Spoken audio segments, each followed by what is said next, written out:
Ça, c'est un exemple. Mais à l'intérieur de cette affaire surgit une question tout à fait essentielle, qui nous ramène une nouvelle fois à la question de la souveraineté politique, c'est-à-dire qui commande. Tout à l'heure, quand je vous ai parlé du coup d'État financier, vous avez vu que quoi que vous votiez, quelles que soient les lois qu'éventuellement votre pays pourrait voter, il y a une règle qui dit pacta sunt servanda, c'est-à-dire si vous avez signé un traité, le traité est premier par rapport à la loi. Si bien que 80% des lois qui s'appliquent en France et des règlements viennent d'une législation européenne que vous n'avez jamais votée. Vos représentants les votent en paquet. J'ai été personnellement témoin d'un vote où en 1h15, on a voté 160 directives pour que la France se mette à niveau de ses obligations de vote des directives. C'est vous dire comment ça se passe, ces choses-là. Bon. Le nouveau hold-up de la souveraineté à l'intérieur du grand marché transatlantique, c'est que vous ne pourrez plus protester contre des normes inférieures à celles de votre pays, puisqu'elles résulteront d'un traité signé par votre pays. Mais ce n'est pas la seule chose. Il y a eu un petit événement qui est passé assez inaperçu. Cet événement, c'est la question des tribunaux d'arbitrage. Beaucoup d'entre vous ne savent pas ce que c'est. Je vous le résume. Jusqu'à présent, quand une entreprise avait un conflit avec une autre entreprise, soit elle va devant un tribunal, soit ils vont devant ce qu'ils appellent un tribunal d'arbitrage. Le tribunal d'arbitrage ne respecte aucune loi en particulier. Il confronte des points de vue, il examine des situations, il se réfère à des jurisprudences. Il est composé de juges et d'avocats qui sont embauchés à cette occasion et sur ce dossier en particulier. La nouveauté, c'est que les entreprises exigent, quand elles ont un conflit avec un État, qu'au lieu de passer devant les juridictions de cet État, ils passent devant un tribunal d'arbitrage. Alors, c'est très technique, hein, j'espère que vous suivez. Dans ce cadre, ça veut dire que la loi n'a plus aucune valeur. C'est un arrangement, en quelque sorte. Vous êtes tous assez grands garçons et filles pour savoir que les arrangements, la plupart du temps, et même la quasi-totalité des fois, résultent du rapport de force. Ça n'existe pas que quelqu'un cède des avantages comme ça. Il ne les cède que parce qu'il y est contraint. Vous voyez que le tribunal d'arbitrage abolit la législation d'un État au profit d'une entente, ou supposait-elle. La commission des lois en France et la commission des affaires économiques ont voté que le grand marché transatlantique ne devrait pas comporter de référence aux tribunaux d'arbitrage. Ça, c'est ce qu'a voté le Parlement français au mois de mai. Le Parlement ne le sait pas, car c'est à la faveur d'une disposition particulière qui fait que lorsque ces deux commissions adoptent un texte et que personne ne demande sa lecture en séance publique, il est considéré comme adopté. Mais c'est la position de la France au mois de mai. Au mois de juin, la Commission introduit dans le mandat de négociation. Vous suivez? Ah ben répondez quand même. Introduit dans le mandat de négociation avec les États-Unis d'Amérique qu'il faudra qu'il y ait des tribunaux d'arbitrage. Je veux que vous compreniez la nature du danger. L'arbitrage, il se fait avec des multinationales, des transnationales. Ce n'est pas une petite entreprise accablée par les règlements injustes et communisants de tel ou tel pays. C'est Exxon, c'est Total, c'est Chevron, c'est les multinationales impériales qui vont venir devant ces tribunaux traîner les États, comme ils le font déjà actuellement. Vous avez une transnationale qui fait un procès à l'Allemagne parce que l'Allemagne a décidé de sortir du nucléaire et que comme cette entreprise avait entrepris de faire des plans en vue d'installation nucléaire en Allemagne, elle dit « vous avez changé la législation sans nous prévenir alors que nous, on se préparait à faire un investissement, donc vous nous devez un dédommagement. » Combien, camarades? 1,7 milliard d'euros. C'est ce qui se passe au Canada, où le Canada a décidé un moratoire sur l'exploitation des gaz de schiste. L'entreprise multinationale qui avait prévu de faire l'exploitation du gaz de schiste demande plus de 2 milliards de dédommagement à l'État canadien. 2 milliards, 1,7 milliard, ce sont des sommes considérables. Mais il n'y a pas de limite lorsque l'entreprise Chevron demande un dédommagement à l'État équatorien. Parce que la droite avait déclaré, quand Texaco a quitté le pays d'Équateur, que Texaco avait très bien nettoyé la jungle. Il avait tellement bien nettoyé que les maladies se sont développées d'une façon incroyable et que tout est dégueulassé partout. Ils ont déversé l'équivalent de 4 fois la catastrophe de l'Erika à l'intérieur de la jungle. Les gens sont donc malades, les enfants naissent mal formés et les Indiens ont fait un procès à Texaco qui est aujourd'hui Chevron.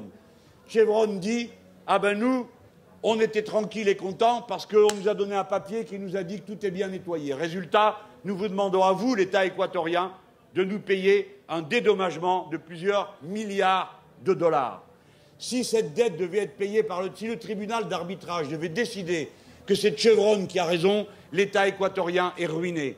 Vous comprenez maintenant, camarades, ce que ça veut dire? Ça veut dire que non seulement la souveraineté vous est retirée, mais qu'une multinationale peut arriver derrière et dire « Vous avez voté telle ou telle loi, ça porte atteinte à mon investissement, donc je demande un dédommagement. » Comme dans le traité, il y a un tribunal d'arbitrage, je vais devant le tribunal d'arbitrage, j'obtiens une sentence en ma faveur, et vous autres, les Français, vous pouvez crever, parce que vous n'êtes rien du tout aux yeux de ces gens-là.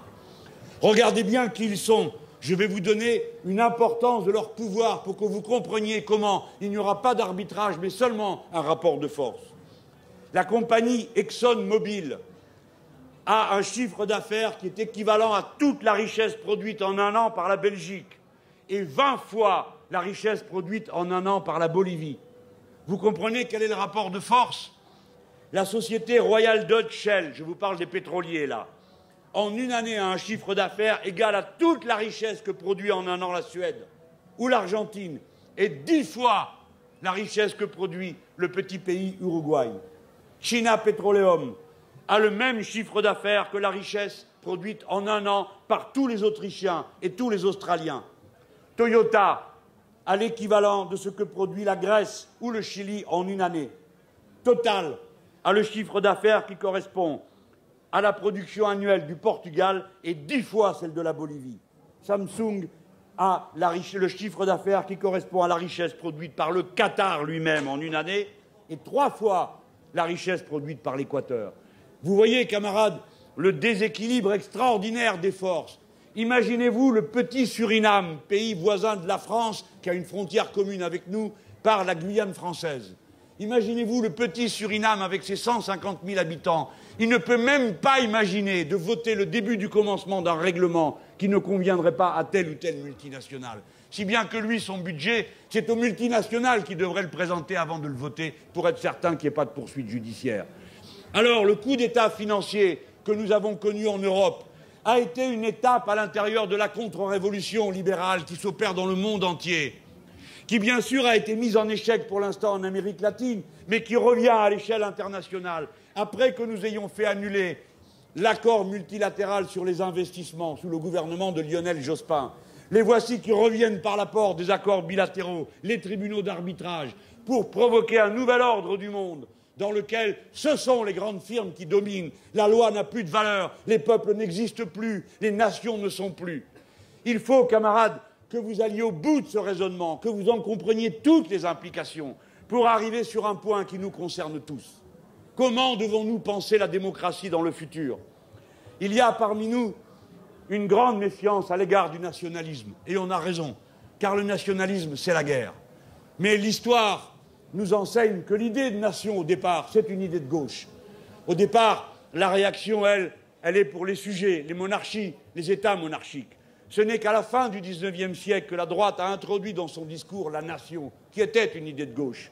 Camarades, sur les buttes de Valmy, le peuple crie « Vive la nation !» et les gens qui sont là ne parlent pas la même langue, car tous les Français ne parlaient pas la même langue à cette époque. Ils n'avaient pas la même religion.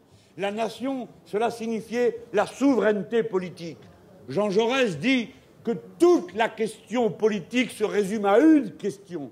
Qui décide et qui exerce la souveraineté politique? Et donc, pour nous, elle se résume à une question, la souveraineté politique du peuple. Voilà la question de fond qui est posée et le sens de la révolution citoyenne. Cette révolution est citoyenne parce qu'elle met à l'ordre du jour la récupération du pouvoir par les citoyens. Le mot citoyen, ça veut dire qui exerce le pouvoir. C'est la personne en train d'exercer le pouvoir par la politique, que ce soit le bulletin de vote, la gestion des assemblées locales, etc., etc. La révolution citoyenne, le retour du pouvoir du peuple, nous devons nous demander dans quel cadre c'est possible et de quelle forme prend la lutte.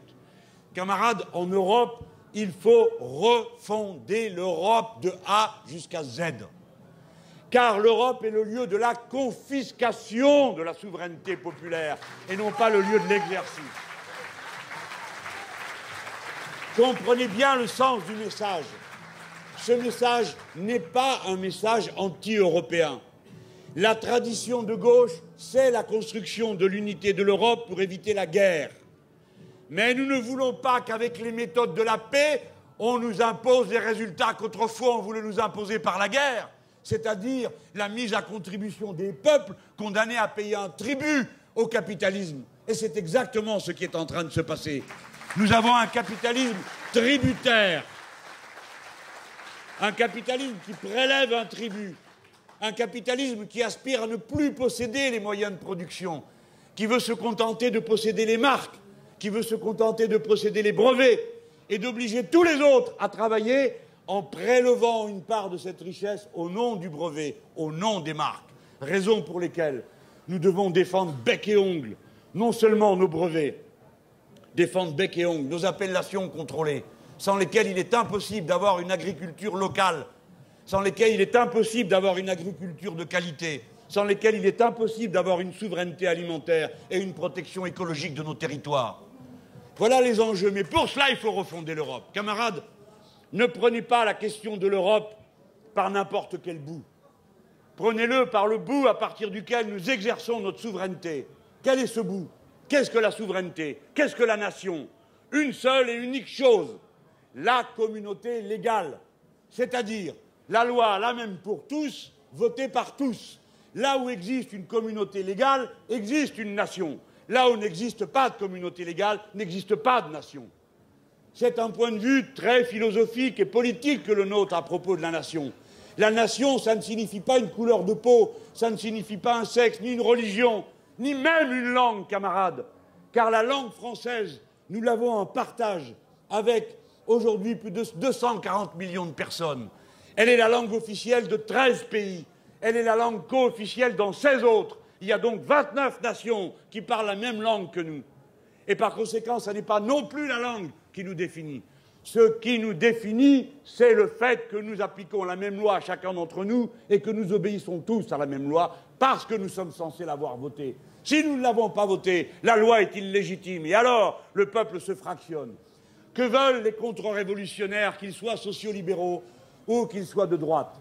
C'est fractionner la communauté légale, la découper en petits morceaux, créer un droit à géométrie variable. Et c'est toujours pour mettre un droit social à géométrie variable qu'ils font ça, pour que les ouvriers ne soient pas payés de la même manière suivant la région, pour que vous n'ayez pas accès aux mêmes prestations suivant l'endroit. Et vous avez toujours un gros malin pour venir dire « nous autres, chez nous, c'est différent ». Et alors on a besoin de conditions particulières. Et au nom de ces conditions particulières, on désarticule le droit. Voilà ce qui est prévu à moyen et à court terme dans les législations qui nous viennent. En particulier, camarades, la loi de décentralisation numéro 3 fractionne l'unité et l'indivisibilité de la République. J'adjure qu'on me comprenne. L'unité et l'indivisibilité de la République, ça ne signifie pas la mise au pas. C'est une caricature que l'on fait de cette position. L'unité et l'indivisibilité de la République, cela signifie l'unité et l'indivisibilité de la loi la même pour tous. Que voulons-nous? Que la loi soit la même pour tous, aussi en Europe, pour toutes les compétences nationales que nous avons déléguées. Voilà pourquoi, dans la refondation de l'Europe, on ne peut pas accepter qu'il n'y ait pas d'harmonisation fiscale, qu'il n'y ait pas d'harmonisation sociale, car c'est le contraire de l'idée républicaine que cette différence de droit d'un pays à l'autre qui permet d'opposer les travailleurs et les peuples les uns aux autres. Ce qui conduit au nationalisme, c'est la compétition entre les peuples, organisée méthodiquement par ceux qui organisent des lois différentes suivant les pays, qui fait que vous avez l'impression que le Polonais, le Tchèque, vous volent votre part de travail, parce que vous le constatez dans votre propre pays, qu'au nom de la directive service, Vous avez des gens qui sont sur les chantiers payés au tarif de leur pays d'origine. Ça, c'est en train de se passer aujourd'hui même sur tous les chantiers de France, on le sait. Voilà, camarades, comment les choses se passent. Voilà pourquoi l'idée de nation, vous ne devez pas en avoir peur. Les autres essayent de vous impressionner avec ça. La nation est le cadre dans lequel, aujourd'hui, s'opère la formulation de la loi. Ce n'est pas au Parlement européen, et je suis le premier à le déplorer.